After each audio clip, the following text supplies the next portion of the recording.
कृपया चैनल को सब्सक्राइब करें। धन्यवाद। ओम नमः शिवाय। हर हर महादेव। जय शिव शंभू। हे बाबा भोलेनाथ, जो भी व्यक्ति आपकी इस वीडियो को एक प्यारा सा लाइक करे और कमेंट में हर हर महादेव लिखे, आप उस व्यक्ति के घर परिवार में सुख समृद्धि का वास देना। मित्रों, आज की वीडियो बहुत ही खास होने वाली है, क्योंकि आज हम बात करने वाले हैं कि घर में मंदिर में रखा हुआ लोटा और उसका जल क्यों इतना महत्वपूर्ण है। उस जल को किस तरीके से उपयोग में लाना चाहिए। साथ ही हम यह भी जानेंगे कि मंदिर या पूजा का लोटा किस धातु का होना चाहिए। यह पीतल का हो, तांबे का हो या मिट्टी का हो। तो दोस्तों, कई लोग इस बारे में जाने अनजाने में बहुत बड़ी गलतियां कर देते हैं और बाद में उन्हें दुख मिलता है, कष्ट मिलता है, तो उन्हें यह समझ ही नहीं आता कि उनकी पूजा अर्चना में ऐसी कौन सी कमी, ऐसी कौन सी चूक रह गई जिससे उन्हें ऐसा दुख, दरिद्रता और कष्ट मिल रहा है। तो दोस्तों, आज की इस वीडियो में हम आपको बताएंगे कि इन गलतियों से आप कैसे बचें। आपको ऐसा क्या करना है कि आप इन गलतियों के भागी ना बने। तो दोस्तों, सबसे पहली बात कि मंदिर में एक लोटा जल हमेशा सही तरीके से रखना चाहिए। मंदिर में एक लोटा जल रखना बहुत आवश्यक माना गया है, क्योंकि यह जल पूजा में उत्पन्न हुई सकारात्मक ऊर्जा को अपने अंदर संचित कर लेता है। जब हम मंत्र जाप, पूजा या प्रार्थना करते हैं तो उस ऊर्जा का प्रभाव जल पर भी पड़ता है और वह जल अभिमंत्रित हो जाता है।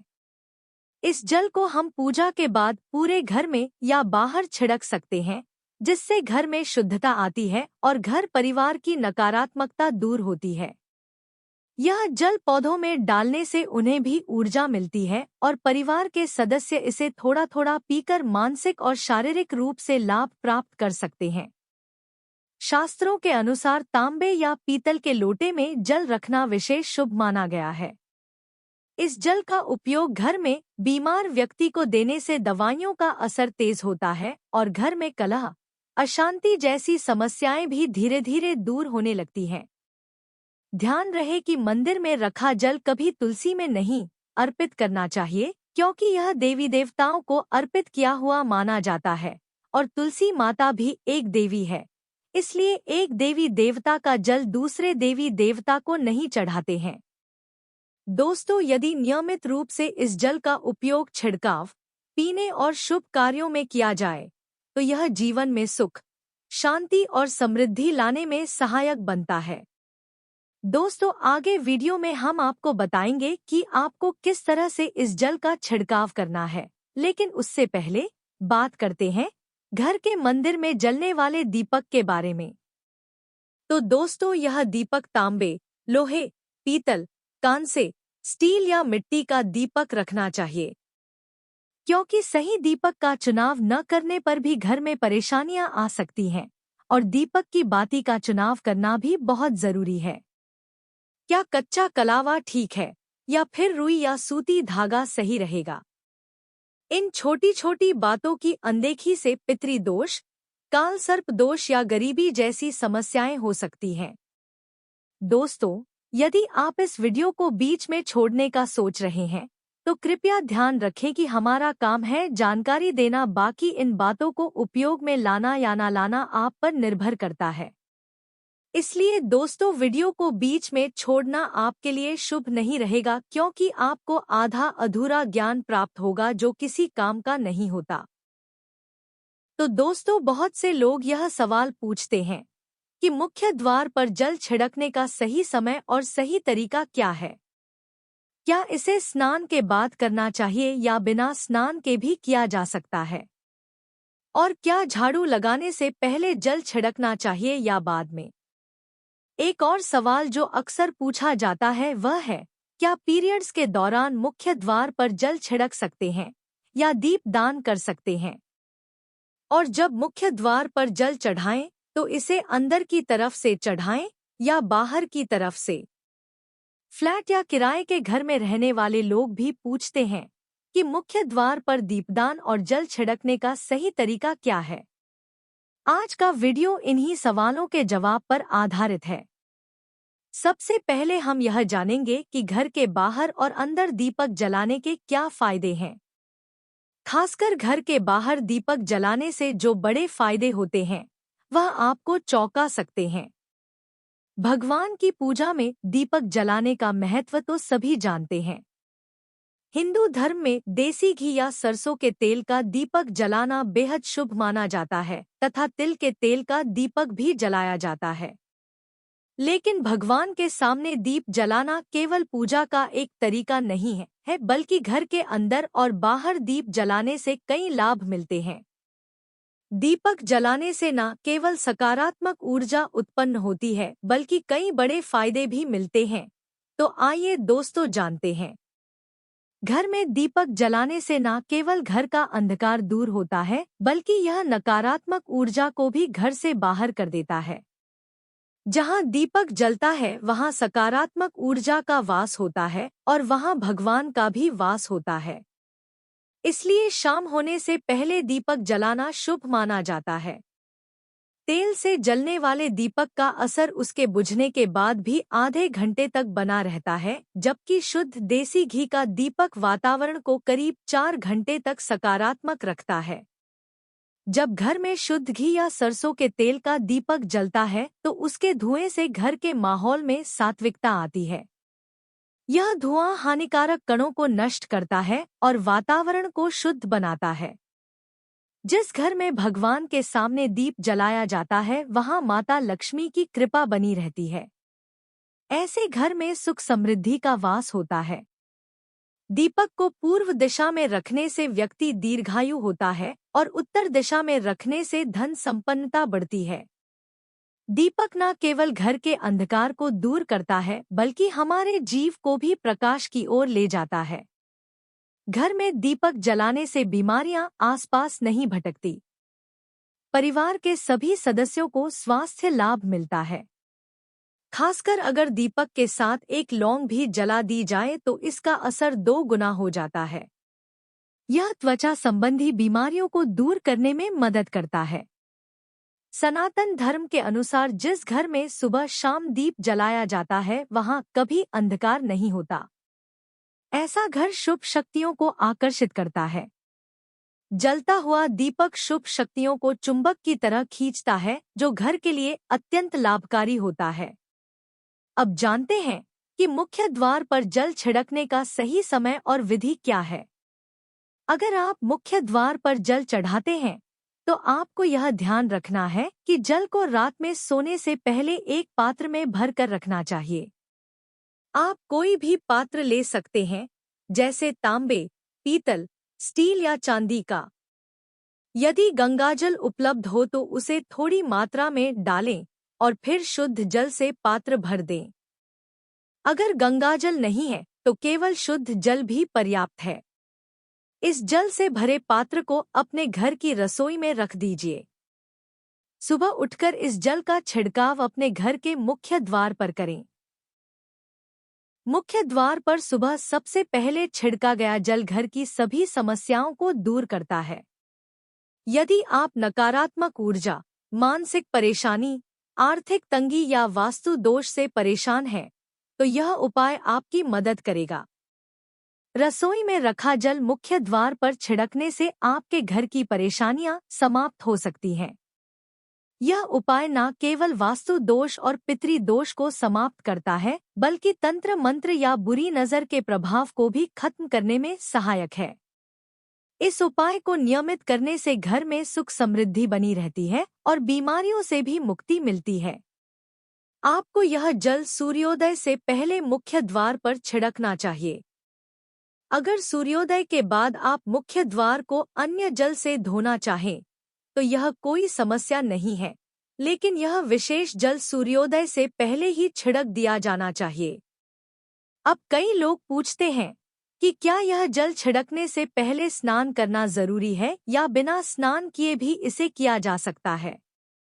देखिए, जो जल हम सुबह मुख्य द्वार पर छिड़कते हैं वह एक महत्वपूर्ण उपाय है। इसे स्नान करने के बाद करना आवश्यक नहीं है। सुबह जल्दी उठें, सबसे पहले रसोई में जाएं और पहले से रखे जल को लेकर मुख्य द्वार पर जाएं। मुख्य द्वार खोलें और इस जल का छिड़काव करें। जल छिड़कते समय अपने पितरों और मां लक्ष्मी का ध्यान जरूर करें।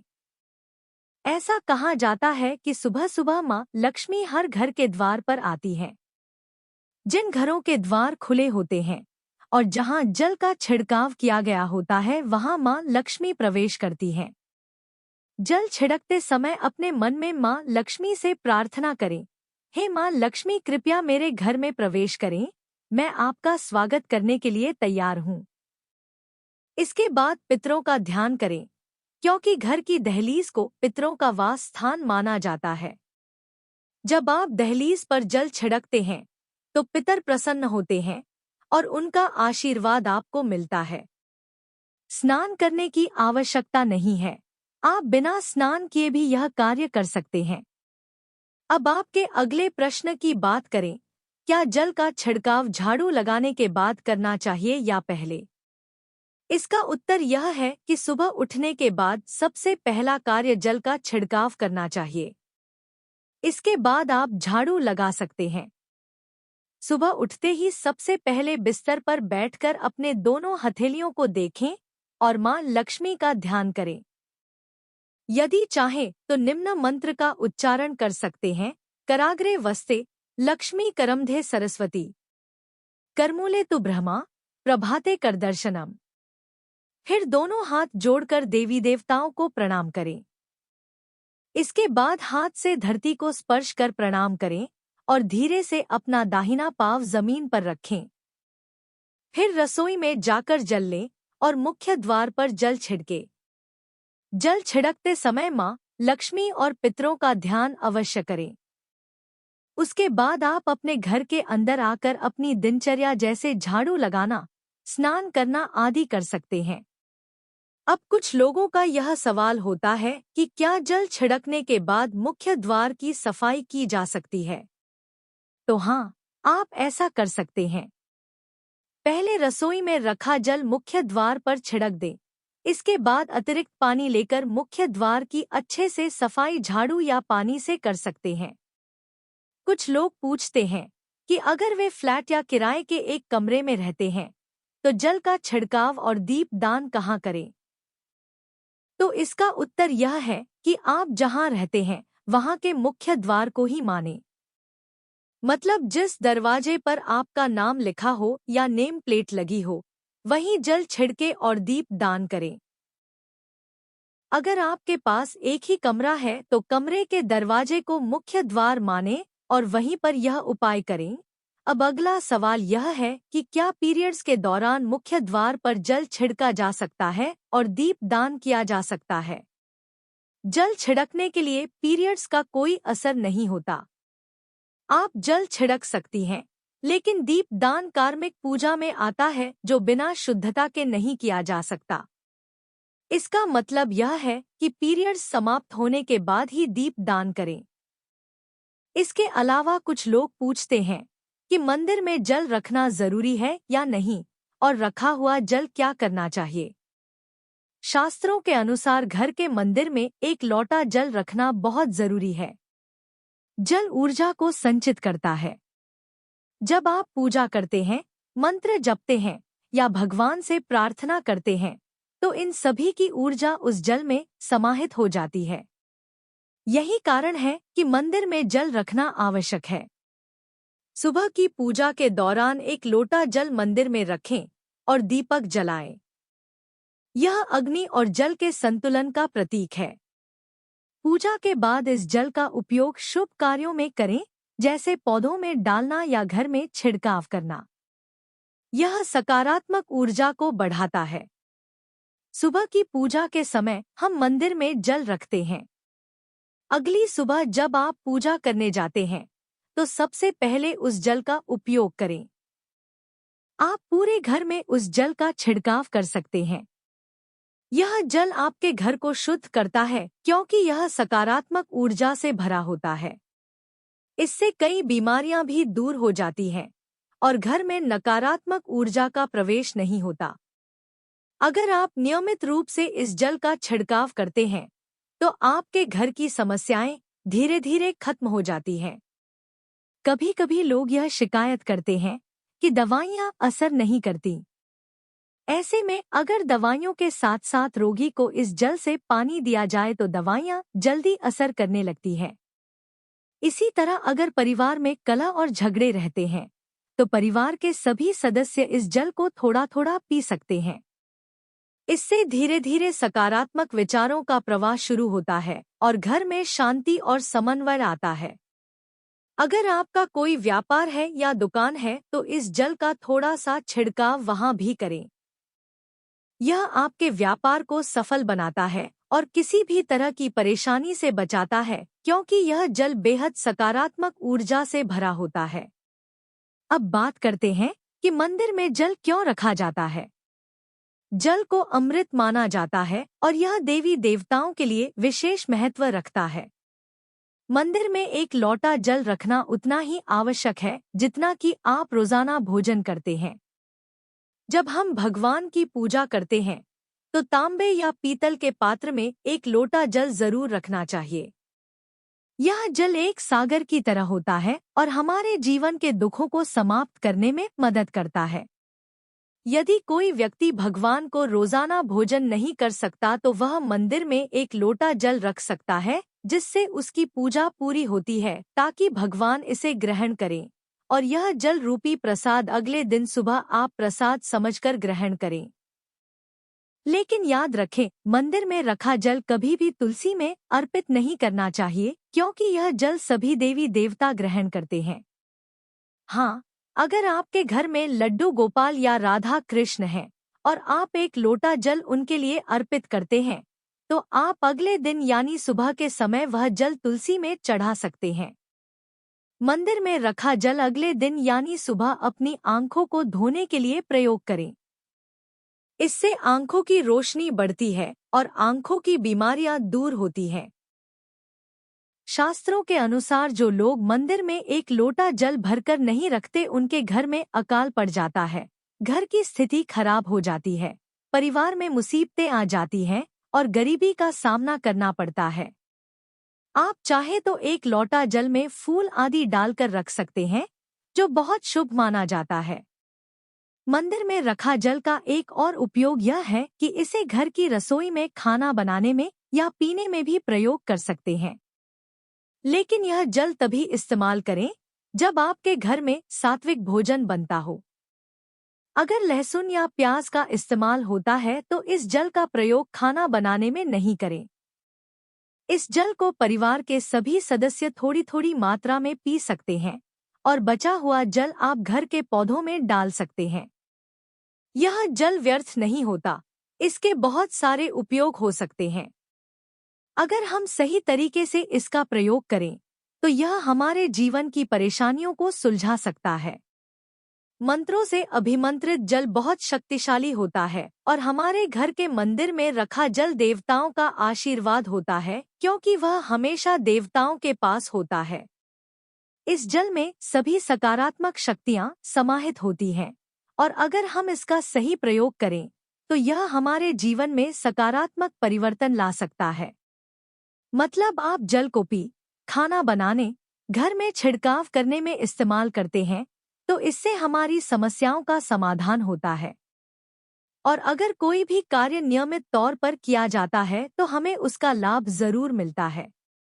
कभी कभी करेंगे तो उतना लाभ दिखाई नहीं देगा, लेकिन अगर आप नियम बना लें कि हर रोज उसी जल से घर में छिड़काव करना है, घर के हर व्यक्ति को थोड़ा थोड़ा पीने के लिए देना है, बचा हुआ जल पौधों में डालना है, दुकान पर छिड़कना है, व्यापारिक स्थल पर छिड़काव करना है, बच्चों की किताबों और तिजोरी में छिड़काव करना है, तो आपको निश्चित ही चमत्कार देखने को मिलेगा। इसी तरह से जो रसोई में रखा हुआ जल होता है उसका छिलका आप अपने घर के मुख्य द्वार पर रखें तो इसका लाभ बहुत जल्दी दिखाई देगा। लेकिन इसे अपने रूटीन में शामिल करना होगा और प्रतिदिन नियम से यह कार्य करना होगा, तभी आपको लाभ मिलेगा। कई लोगों के सवाल होते हैं कि मंदिर में रखा जल जब हम अगले दिन उठाते हैं तो उसमें कभी कभी कीड़े मकोड़े पड़ जाते हैं, तो क्या हम उसे ढक सकते हैं? हाँ, आप उसे पूजा के बाद किसी प्लेट या कटोरी से ढक सकते हैं। जब आप अगले दिन उस जल को उठाएंगे तो वह बिल्कुल शुद्ध और साफ सुथरा होगा। आप इस जल का प्रयोग किसी भी कार्य में कर सकते हैं। जब भी आप घर के मुख्य द्वार पर जल छिड़काव करें, तो गणेश जी का मंत्र ओम गणपत्ये नमः जरूर बोलें। अब जानते हैं कि दीपक किस पदार्थ का होना चाहिए। लोहे का, तांबे का, पीतल का, कांसे का, स्टील का या मिट्टी का? आखिर घर में कौन सा दीपक रखना शुभ माना जाता है? अगर गलती से भी घर में गलत पदार्थ का दीपक रखा है तो पूरा घर अस्त-व्यस्त हो जाएगा, कंगाल हो जाएगा और बर्बाद हो जाएगा। स्टील के दीपक में पूजा करने से घर में शनि को नाराज किया जाता है। लोहे के दीपक से भी पूजा नहीं करनी चाहिए क्योंकि इससे घर में गरीबी आ जाती है। बाजार में लुभाने के लिए कांच के दीपक भी आ गए हैं, लेकिन गलती से भी घर में कांच का दीपक ना लाएं, नहीं तो राहुकेतु आपके घर में आ सकते हैं और घर बर्बाद हो सकता है। कांच का दीपक शनि और राहु को नाराज करता है। तांबे का, पीतल का और मिट्टी का दीपक धन की देवी लक्ष्मी को आकर्षित करता है। घर में कोई भी अन्य प्रकार का दीपक लाना सही नहीं माना जाता। पीतल और मिट्टी के दीपक को शुभ और मंगलकारी माना जाता है क्योंकि यह शनि और राहुकेतु को प्रसन्न रखता है, साथ ही मंगल ग्रह का भी असर कम करता है। कच्चा कलवा और रुई से जलने वाला दीपक सर्वोत्तम होता है। जो लोग सूती धागे से हाथ पर बांधने वाली बाती तैयार करते हैं, उनके घर में समस्याएं और गरीबी आ सकती हैं। रुई और कच्चा कलवा का दीपक ही शुभ माना जाता है। अब जानते हैं मंदिर में घंटी क्यों बजाई जाती है। शंकर के मंदिर में घंटी बजाने का उद्देश्य क्या है? ताली क्यों बजाई जाती है? शास्त्रों के अनुसार जब भी आप मंदिर या घर में घंटी बजाते हैं तो शिव महापुराण, लिंग पुराण और विष्णु पुराण में कहा गया है कि घंटी का नाद करते ही जितने तीर्थ हैं, साधक जो साधना कर रहे हैं, जप और तप हो रहे हैं, जितने दान किए जा रहे हैं, उन सभी पुण्य का फल उस समय आपके खाते में जमा हो जाता है। अब मंदिर में ताली बजाने का महत्व भी समझें। जब लोग भजन कर रहे होते हैं, साधना में होते हैं, अभिषेक कर रहे होते हैं या पूजा में व्यस्त होते हैं, तो 3 बार ताली बजाने से उनका पूरा पुण्य हमारे खाते में आ जाता है, जिससे हमारा भाग्य उज्जवल हो जाता है। एक महत्वपूर्ण बात यह है कि घर में गरुड़ घंटी का नाद करना बेहद शुभ माना जाता है, मगर बच्चों को खेल के तौर पर घंटी नहीं दी जाती क्योंकि घंटी का नाद करते समय सभी का पुण्य हमारे खाते में आ जाता है। इसलिए घंटी का नाद केवल पूजा और भजन के समय ही करना चाहिए, इसे खेल खिलौने के रूप में ना लें। मंदिर में घंटी बजाने का तरीका भी महत्वपूर्ण है। यह हमेशा प्रेम और श्रद्धा से बजानी चाहिए, ना कि जोर-जोर से। कई बार लोग मंदिर का पट बंद होने के बाद भी घंटी बजा देते हैं, जिससे पाप लगता है। अगर भगवान मंदिर में विश्राम कर रहे हैं, तो उस समय घंटी बजाना घोर पाप माना जाता है। मंदिर बंद होने पर घंटी को रस्सी से बांध दिया जाता है ताकि वह ना बजे। घंटी बजाने का सबसे शुभ समय सुबह 4 बजे से लेकर 11 बजे तक होता है, क्योंकि यह समय अत्यंत मंगलकारी होता है। इसके अलावा शाम 6 बजे से रात 11 बजे से पहले भी घंटी बजाई जा सकती है।